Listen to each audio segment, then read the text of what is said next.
This is my neighborhood. We used to fight in the street with the kids. And then I never thought I'll become a fighter.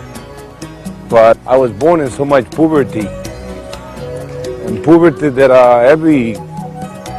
all over the world we have all kinds of poverty. But I thank God that I found something to give me hope.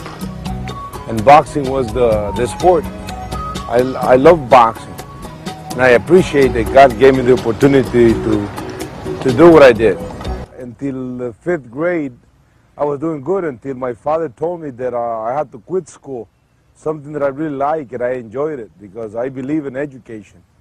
And because my father couldn't afford it, I had to go to the gym once, and I went one day, and I loved it.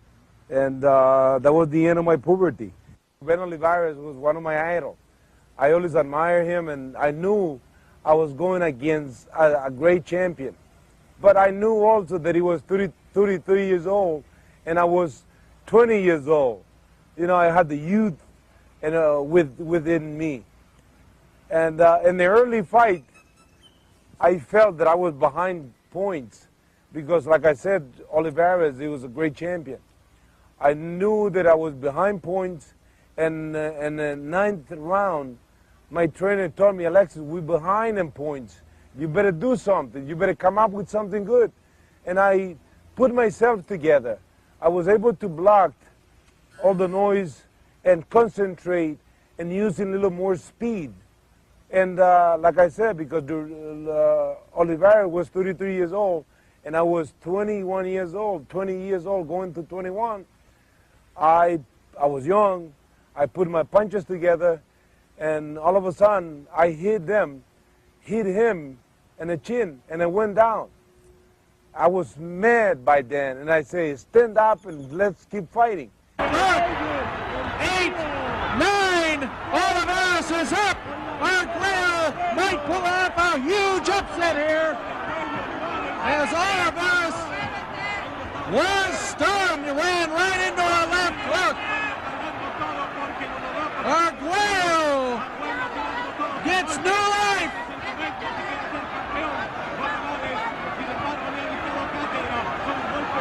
Olivares ran into a solid left hook that floored him, but he's coming back. There's a long way to go, only 1 minute. He went down with a right uppercut, and by then I was cool off, and I said, man, don't stand up, man, stay down there, man. I just want to be champion. And the miracle happened. The guy stood there. The referee was trying to count as slow as he could. 1, 2. I remember the referee was Dick Young. I hate him because it took so damn long that I almost thought that he never would have finished the damn 10 seconds. But it finally happened. I won the first championship of the world. And can you believe an Indian Nicaraguan guy championship with the championship of the world? You know what I wanted to do? Go to the Ruben Olivares dressing room and thank the guy because he gave me the opportunity. I went to the guy's dressing room and I said, Olivares, thank you. And I remember I got on my knees and I said, Ruben, I promise you that I'll defend this belt with the last drop of my blood. I never had been in the Orient before. I got to see what the Orient people are, the Japanese people, the great people, a great culture. We got into the fight, and with all this karate movement, I got to find out that my reach advantage, my height advantage, it was the best too. And I kept pressure on him, kept trying to hit him in the belly to drop his conditioning, and until I got the punching power to hit him right in the chin and finish the fight.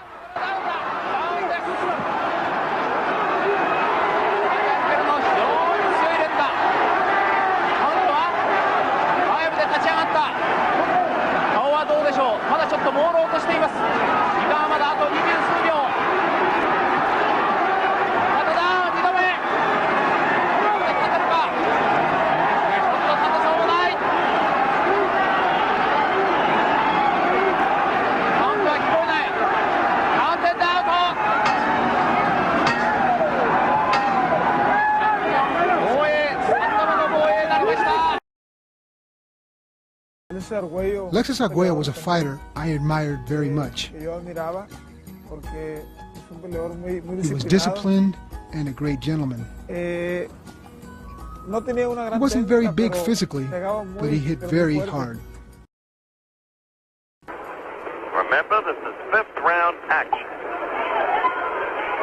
And the fourth right there again. And Arguello now is taking tremendous charge of this fight. The second knockdown. Again, it was the left that did it. Arguello stands in the neutral corner, just looking on.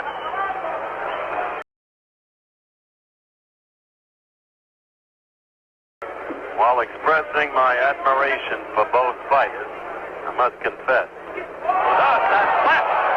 Oh, what a tremendous left hook by Arguello.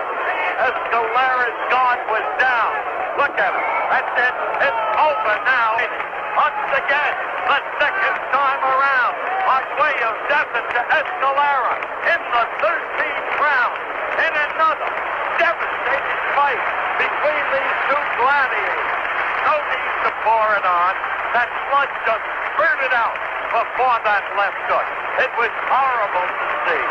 And so, Escalera is rendered once again a gory mess. And Arguello retains his championship. We've told you about that man's punching power.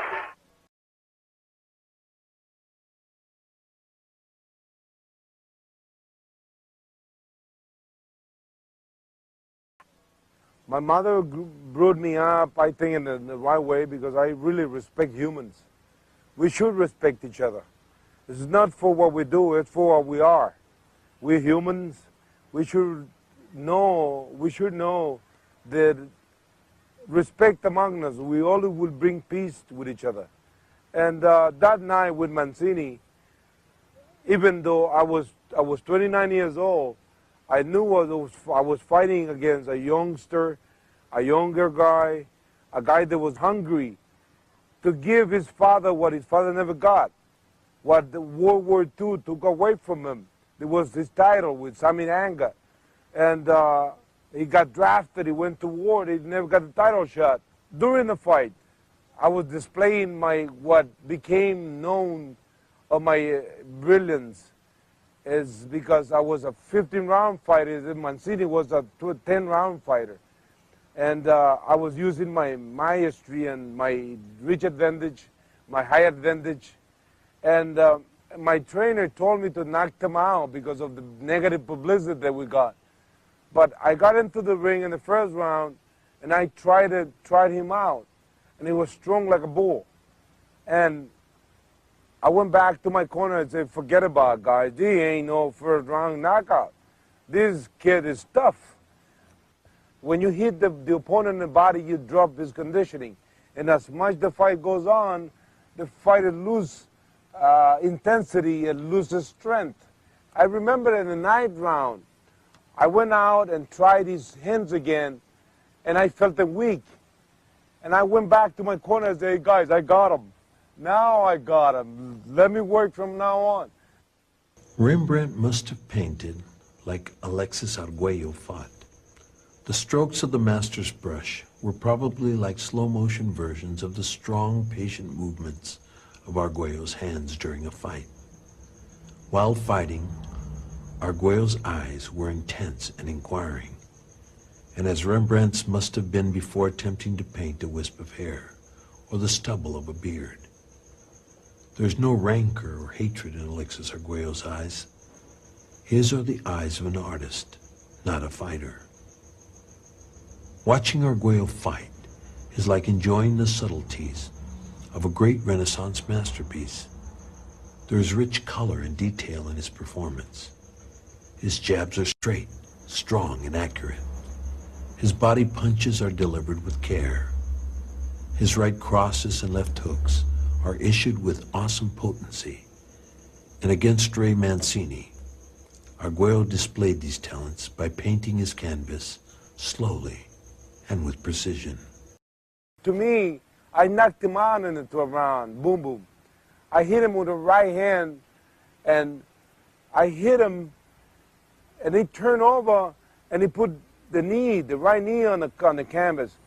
And in the boxing business says when a boxer turns the back on you, he automatically wins. But the referee was Tony Perez. Damn moron. You know, Jesus Christ, I said, Tony, what are you doing? The guy turned the back on me. And the guy said, Alexis, keep fighting. I don't want you to ruin your victory. I said, hell, man, I knocked the guy out. Keep fighting. Oh, the guy pushed me to keep hurting Mancini. Overhand right. That big right hand, and lost his sense of direction. That's what happens when you get knocked out. You lose all your senses of direction. Also the legs going. You can see that he's got very strong legs, and he still takes a good punch because he did not go all the way down. The only part of his body that hit the canvas was his knee. As Italians go, he does take a very good punch. I have to keep lowering the boom boom. I have to keep doing it. That was the job to be done. Right? I went up 2 more rounds, and in the 14th round, I have to put such a combination that you Americans know that combination. It was a jab, left hooked, an uppercut with a right hand, and a straight right to the jaw. And it appears that the champion has turned the tide from about the midway point in this fight. He landed a big left hook. He's hurt badly this time. Down he goes.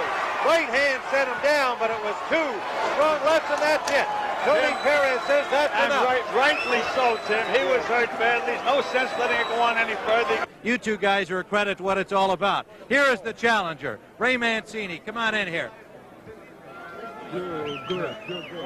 That's what we're talking about. Thank you, sir. Ray Mancini. I love you, father. That's the most beautiful thing you have, like I have my father.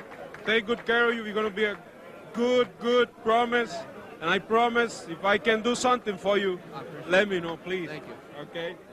What happened that, I got into the fight with the desire to become the first Latin fighter to become 4-time champion, and I wanted it to win the title. But I never thought of the recovering of Pryor. 30-year-old Alexis Arguello, 27-year-old Aaron Pryor. Arguello coming in at 138.5, Pryor at 140. And as expected, Pryor throwing the first punches of the fight. Non-stop action from him at all times in black trunks with gold trim. The taller Alexis Arguello in blue velvet.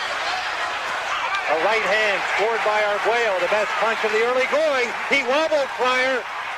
I remember in the 9th round, I hit Pryor with a couple of shots.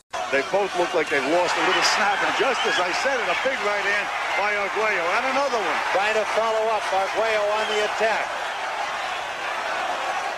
Again, Pryor, clear-eyed, quickly back into control. Arguello scored well late in the 8th round, and here in the 9th, starting to get some of those famous right hands in. I was expecting some reaction of him going down and thing, and when I hit the guy, he was coming madder. He was getting madder. Instead of me hurting him, I would piss him off. Even though there were many things alleged that happened, like things that I never got to use, drugs and things like that. Give me another piece. Give me another bottle. The one I mixed. Okay? Come on. All of a sudden, the guy throws so many punches that knocked me out, and people say that I've gotten hurt. I was feeling good. You think he still believes that that's possible, the intelligent, thoughtful fighter Alexis Arguello, that he could still land one punch, and Pryor pounding away his glove at Arguello. He's got him in trouble. A right hand into the ropes.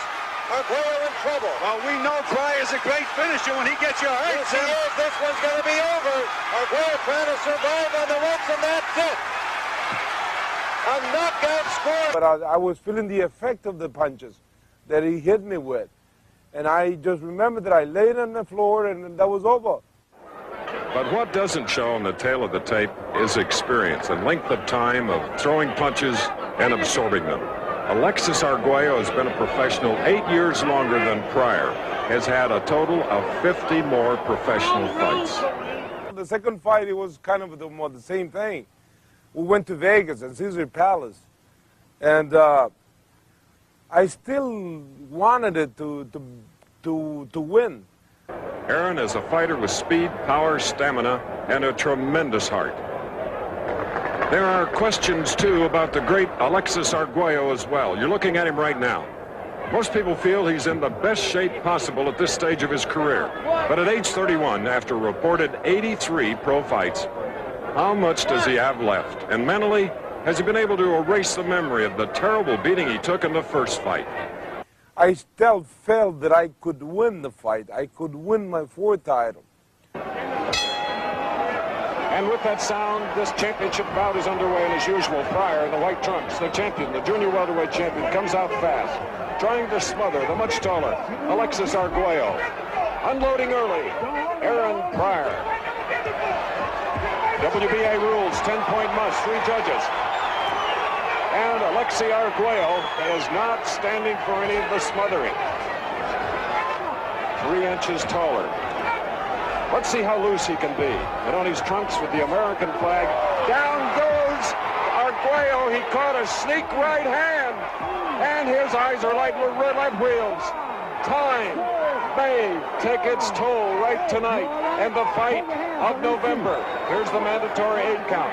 The 3 knockdown rule is in effect for this WBA championship fight. We're in the first round. 1 knockdown already. Arguello fighting back. And I got up, and I kept fighting. And I still hit the guy in the chin, and it still, instead of hurting him, it still got mad. A lot of shoulder movement, hand movement. That was a glancing right hand by Arguello. Arguello trying to throw more left hooks. Pryor looking at the crowd and not at the punches. He snapped away from a sizzling right hand. Arguello now turning on the power, and Pryor is just smiling. That was something was going wrong. Punch to the body, and then the head will go. But Pryor now on his biggest attack, and with it he is down again, a left hook. I got up and I kept fighting. I wanted to knock the guy out. Arguello started fast, but now he's allowing his left hand to drop down at his hip, and he's being caught with right hands. But he comes back. And Pryor in trouble now, back in the far corner. Another low blow. And he is smiling. I wanted to win the title still.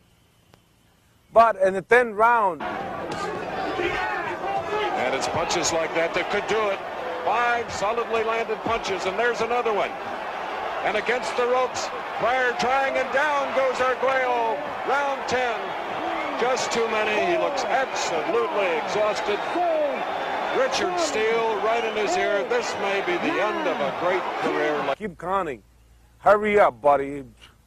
I'm taking too much in here for no reason, because anytime I hit this guy, it's no effect. My punches hadn't hurt this guy. And I'm pissing him off. I think me and Alexis knew that going in that we wanted to make this our last fight. And we fought. That's why we fought the fight we did.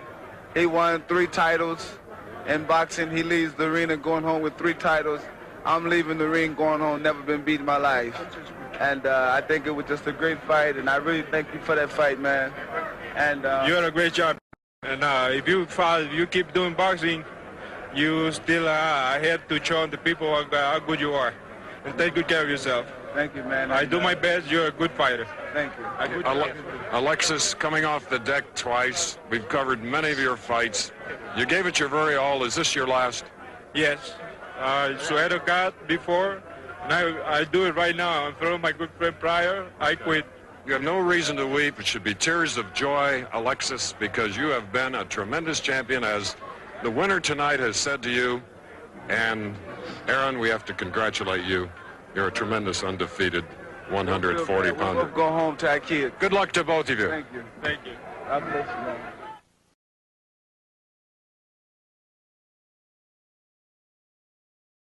A couple of events took place in a dressing room. Like perhaps it was a psychological way of trying to take my concentration away, that his manager came to my dressing room to claim that I was doing wrongdoings in my hands, which is wrong. I fought in the States many, many times. I fought in Japan, all over the world. And I never got a complaint. No commission was, because I always knew where to put the tape. You cannot put it under the knuckle. You have to put it an inch behind the knuckles. I knew it, but they were trying to hurt me psychologically. Then I remember that I went to the ring and I got mad, I got pissed. I felt something that I have, in order for me to win, I have to bring something that I really got to understand. When you play the sport, losing control, becoming what exists inside of us, the beast, is which each one of us has a beast inside of us. But the boxing business is when you do it, you want to do it. You feel that you're doing it without bringing the beast. That means keeping you cool, keeping fighting because of the sport. Oh, there it is. Right hand, right down the pipe. It was answered. Here's the big punch. Billy Costello with Mills Lane counting over him. And he is up. Remember, he went down 5 times and has lost to Lightning Lonnie Smith before they stopped it in the 8th. He got nailed, and he's hurt badly, Tim. Alexis Arguello in round 4. Well, trying to finish him. We mentioned that Arguello had to land the big punch, and he did.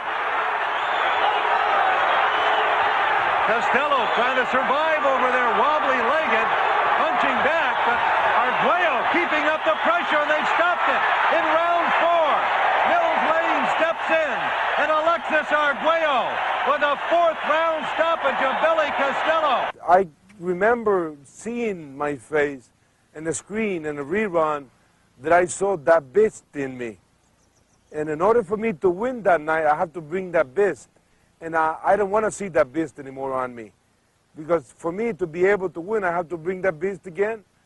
I didn't like that beast on me.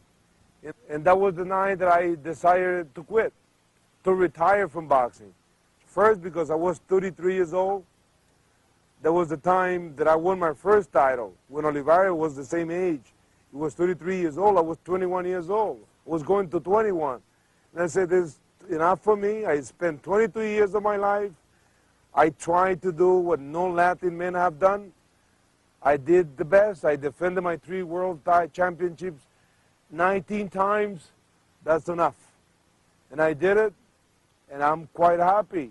You know, I enjoyed being in here, retire, and I did enjoy my career. Like I said, if I'm born again, I'll do it again. After Alexis's second loss to Pryor, he retired from boxing to fight for Nicaragua in his country's civil war. He fought for the Contras, seeking to overthrow the Sandanista government in Nicaragua. By then, I thought that my country needed a change, because regimes, they never have worked in the past.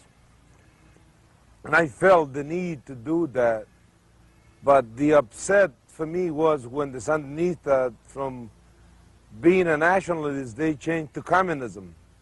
And I hate communism. You can see the Berlin Wall destroyed, the Russian Empire they destroyed, because communism, they never been able to work. And I did it because, like I said, Nicaragua needed a change.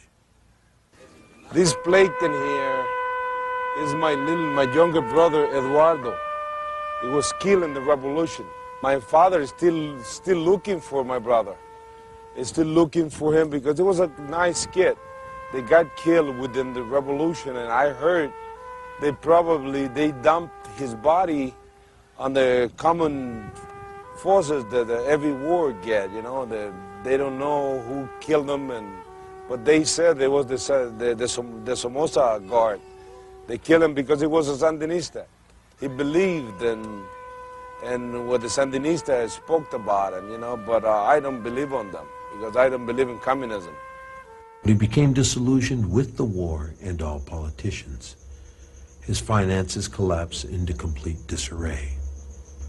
So as the lyrics in the play, a chorus line go, a dancer dances and a fighter fights.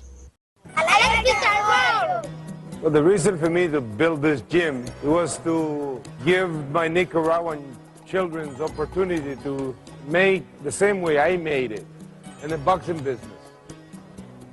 But as a Nicaraguan, I had the responsibility to build something like this because I respect my sport. And I love this so much that I want every Nicaraguan guy to learn and to be the same way I was. Boxing business, it can be used in these third world countries like mine because the world needs industries. And boxing is a good industry as long as we educate the poor people, what it is, what it means to us, what it means to them. It's just to make a living. The reason I think the boxing should be a little more guidance toward these countries because of the hunger. That through sport, we can put the whole world together to compete. And this is what we are trying to teach in here. Not only to become boxer, but to learn how to compete with each other, how to be able to play the sport of boxing as a true sport, as a true industry, because the world is built out of industry. And then here, we're forming not only athletes, but decent human beings, because I believe that the sport, like the old saying says, is clean body and clean mind. Well, it's a tough business, but if they decide to box, to do it the right way, to take care of themselves, to be away from drugs, like the old saying, tell me who you're with, and I'm telling you who you are. Hang around with the right people, surround yourself with the right people, do the right thing. Pay a lot of attention to your parents because they're really important in your life. And, you know, be a little more concerned about ourselves, about our life, and try to build the society that the world wants to be able to build. A society in which we all understand each other, we're supposed to love each other, and we all, guys like my age, we have to give love to the future generation to be able to change our future generation. Give them love. Don't kick them. Don't give them bad habits. Let's try to make a decent world in which we all gonna be happy and proud if we'll do it. And if we don't do it, we're gonna be sorry. We might as well start now. Let's try to change this. I think we have capacity to do it. Let's just put a little bit of ourselves to identify to everybody that we're only humans. This is our world. Let's take care of it. Let's take care of each other. Let's love each other. And let's make a good, decent world.